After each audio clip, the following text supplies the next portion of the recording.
حضرت صہیب رومی رضی اللہ تعالی عنہ فرماتے ہیں کہ نبی اکرم صلی اللہ علیہ وآلہ وسلم نے ارشاد فرمایا کہ تم سے پہلے زمانے میں ایک بادشاہ تھا، اور اس بادشاہ کے دربار میں ایک جادوگر تھا، اور وہ جادوگر اب بوڑھا ہو چکا تھا اور موت کے آثار اس کو نظر آنے لگ گئے۔ تو اس نے بادشاہ سے کہا کہ لگتا ہے کہ میرا وقت اب قریب آ گیا ہے، تو کوئی ایسا ذہین فتین لڑکا مجھے دے جس کو میں اپنے اس جادو کا سارا فن سکھا دوں، کہیں ایسا نہ ہو کہ میرے مرنے کے ساتھ ساتھ میرا یہ جادو کا فن بھی میرے ساتھ ہی دفن ہو جائے۔ یہ صحیح مسلم کی حدیث ہے، اور بہت ساری تفاسیر کی کتب کے اندر بھی مفسرین نے سورہ البروج کے ضمن میں اس واقعہ کو بیان کیا۔ نبی اکرم صلی اللہ علیہ وآلہ وسلم نے ارشاد فرمایا، اس بادشاہ نے ایک ذہین فتین لڑکے کا انتخاب کیا۔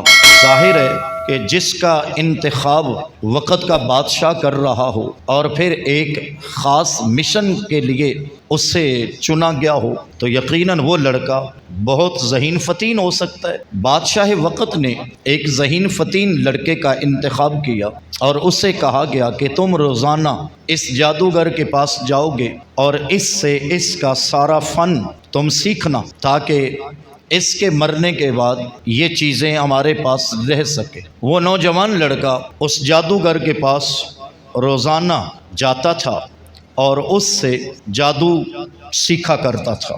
علماء فرماتے ہیں کہ وہ جادوگر بھی اپنے جادو میں بڑا ماہر تھا اور اس کو یوں جادو سکھاتا تھا جیسے ہماری پنجابی زبان میں کہتے ہیں کہ ہاتھ دی تلی اتے سروں دا جم جانا۔ لیکن ایک حسین اتفاق یہ بھی ہوا کہ اس رستے میں ایک اللہ والے کا بھی بیٹھنا تھا۔ جب وہ جوان گزرتا تو اس اللہ والے کو عبادت کرتے دیکھتا، تو ایک دن وہ اس اللہ کے ولی کے پاس بیٹھ گیا اور پوچھنے لگا کہ آپ کیا کرتے ہیں؟ اللہ کے اس ولی نے فرمایا کہ میں اپنے رب پر ایمان لا کر اس پر یقین رکھ کے اس کی عبادت میں لگا رہتا ہوں۔ تم کیا کرتے ہو؟ کہا کہ میں بادشاہ کے حکم سے فلاں جادوگر سے جا کر جادو سیکھتا ہوں۔ اللہ والے کے پاس بیٹھ گیا۔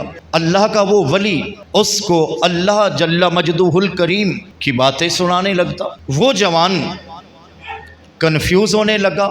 ایک طرف وہ جادوگر ہے جس کا جادو سر چڑھ کے بول رہا تھا، ہاتھ کی ہتھیلی پہ سرسوں کی بات تھی، اور دوسری طرف وہ اللہ کا ولی ہے اور اللہ کے ولی کے پاس بیٹھ کر ان ڈٹھیاں گلاں، اللہ جل مجدہ الکریم کی شان، اللہ کے نبیوں کی باتیں۔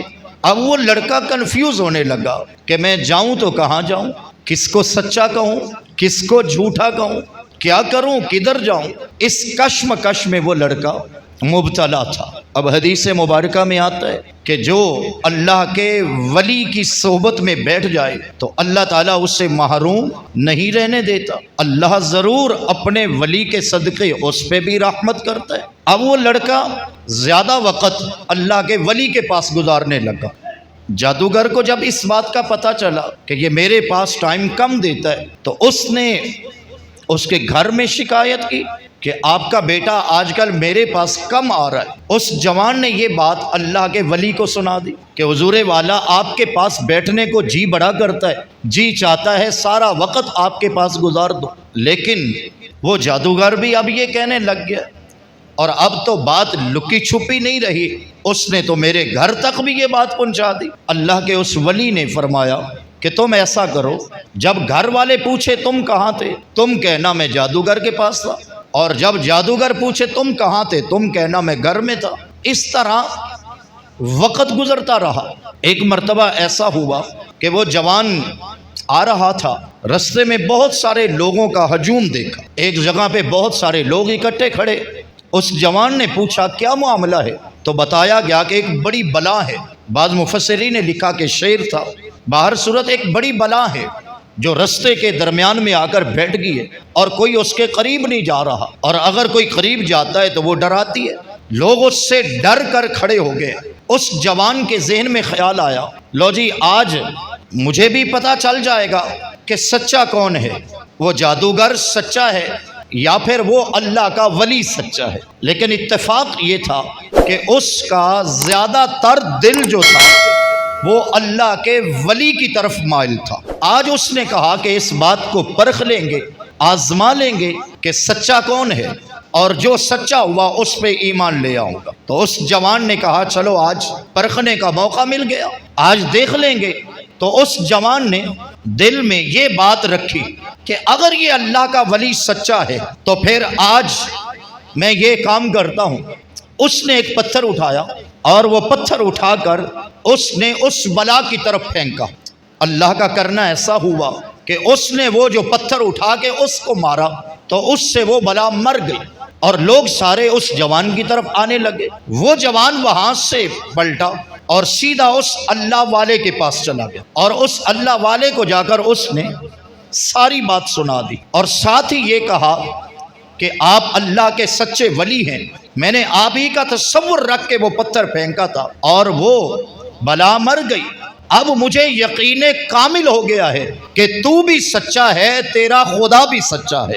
اب تو ایسا کر، مجھے بھی کلمہ بڑھا دے، میں تیرے رب پر ایمان لاتا ہوں۔ اللہ کے اس ولی نے اس سے فرمایا بیٹا جو کچھ تو نے کیا ہے اب تجھ سے اور بھی بہت سارے کام ظاہر ہوں گے، تیرا مقام و مرتبہ اب ہم سے بڑھ گیا ہے، لیکن یہ خیال رکھنا بادشاہ متکبر ہے اور وہ کافر ہے اور وہ بھی خدائی کا دعوے دار ہے، اس تک میرا نام نہ پہنچنے دینا۔ ایسا نہ ہو کہ کہیں بادشاہ کو خبر ہو اور ہم دونوں جان سے ہاتھ دھو بیٹھے۔ اس جوان نے کہا آپ بے فکر رہیے، یہ باتیں میری اور آپ کے درمیان راز کی ہیں، لیکن حسین اتفاق یہ ہوا، ایمان کی طاقت کا کمال یہ ہوا، اللہ پر کامل یقین رکھنے کا صلہ یہ ملنا شروع ہوا کہ اس جوان کے پاس لوگ دم کروانے آتے، وہ دم کرتا تھا تو اللہ نبینوں کو آنکھیں دے دیتا تھا، بیماروں کو شفا دے دیتا تھا۔ اس جوان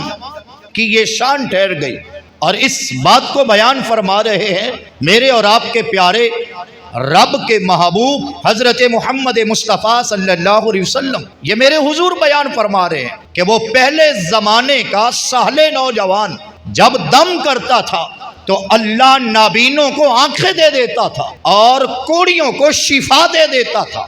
لوگ اس کے پاس آنے لگ گئے، ایک کثیر تعداد روزانہ آ جاتی، لوگ اس سے دم کرواتے، بیماروں کو شفا مل جاتی، نابینوں کو آنکھیں ملنے لگ گئی، اس کا بڑا چرچا ہونا شروع ہو گیا، بات بڑی دور دور تک چلی گئی۔ علماء فرماتے ہیں پھونکوں میں بھی اثر ہوتا ہے، دم میں بھی اثر ہوتا ہے، لیکن ہوتا تب ہے جب بندہ شریعت محمد عربی کے اندر اپنی زندگی گزارنے لگ جائے تو پھر اللہ تعالیٰ پھونکوں میں بھی اثر رکھتا ہے۔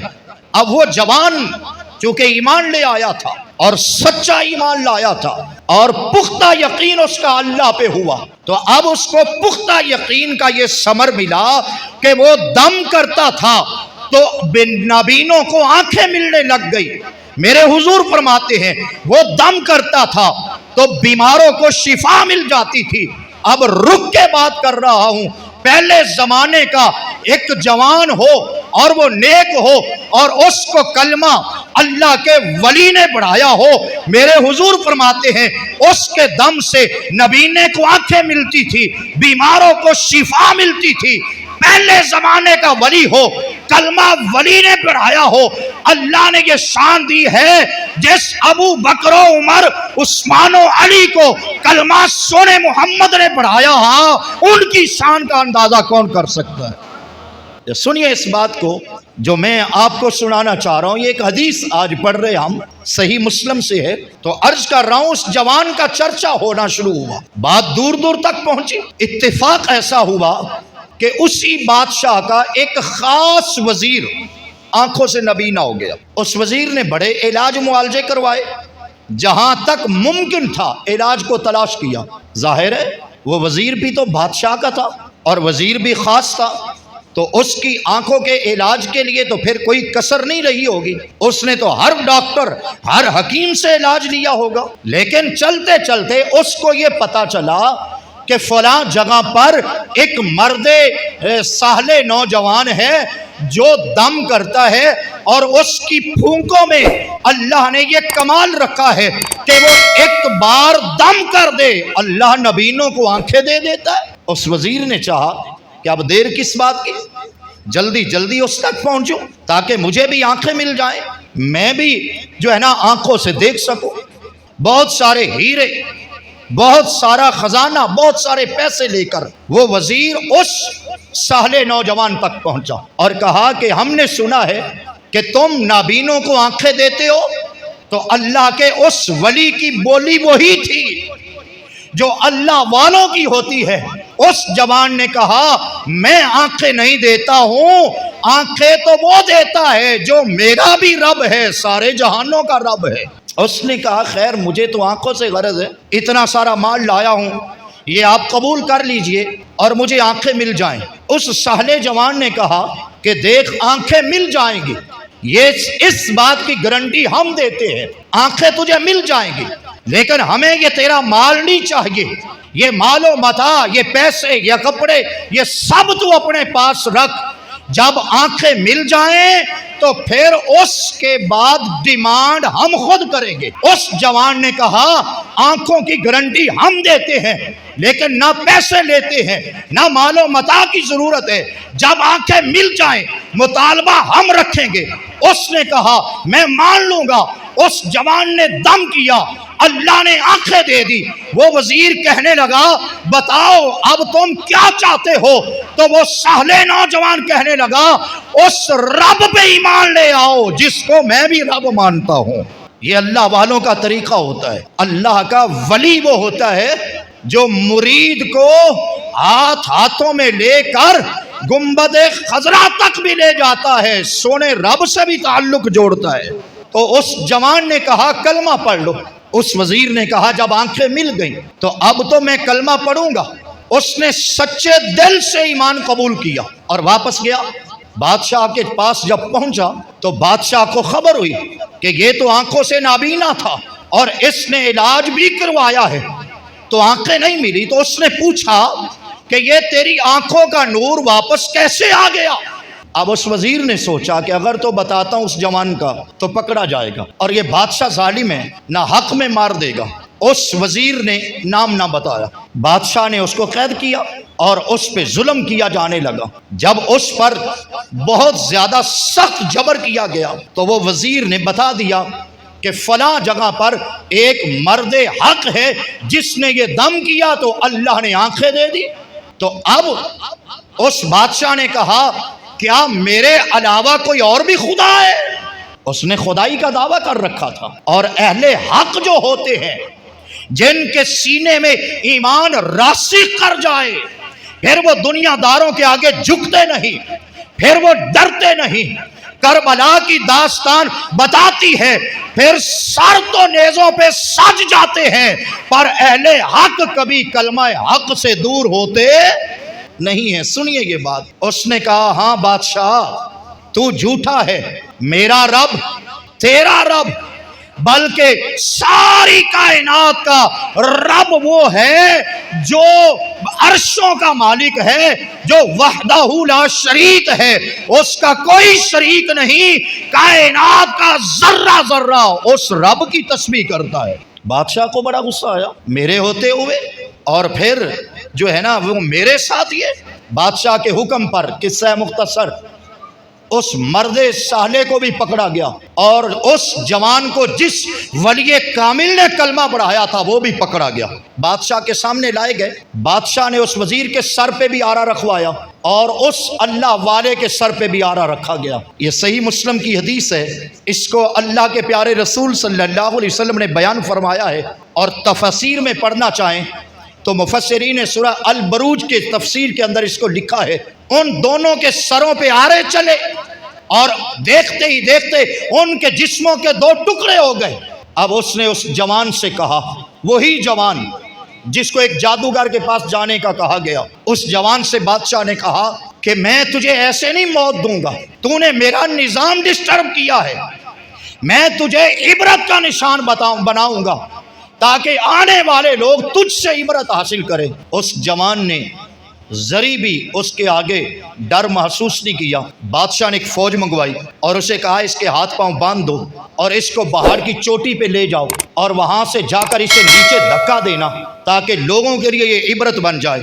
بادشاہ کی وہ فوج آئی، اسے پکڑا گیا، ہاتھ پاؤں باندھ دیے گئے اور اسے پہاڑ کی چوٹی پہ لے جایا گیا، اور جب دھکا دینے لگے تو اس جوان نے عرشوں کے رب کی طرف دیکھا اور دیکھ کر کہا ربا تو ویکھدا پیا ہے تیرے بندے نال کی ہو گیا؟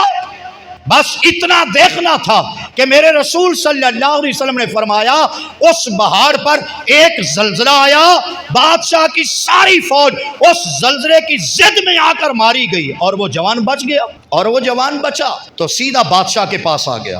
لیکن جس کے سینے کے اندر ایمان کا چانن آ جائے، ایمان کا نور آ جائے، وہ پھر بھاگتے نہیں ہیں بلکہ ساری کائنات کے اندر اللہ کی شان کا اعلان کرتے ہیں۔ وہ بادشاہ کے سامنے آ گئے، بادشاہ اس کو دیکھ کر حیران ہو گیا، پوچھنے لگا وہ تیرے ساتھ جو فوج تھی وہ کہاں گئی؟ اس جوان نے مسکرا کے کہا وہ وہاں گئی جہاں تو مجھے پہنچانا چاہتا تھا۔ اس نے کہا عجیب اتفاق ہے۔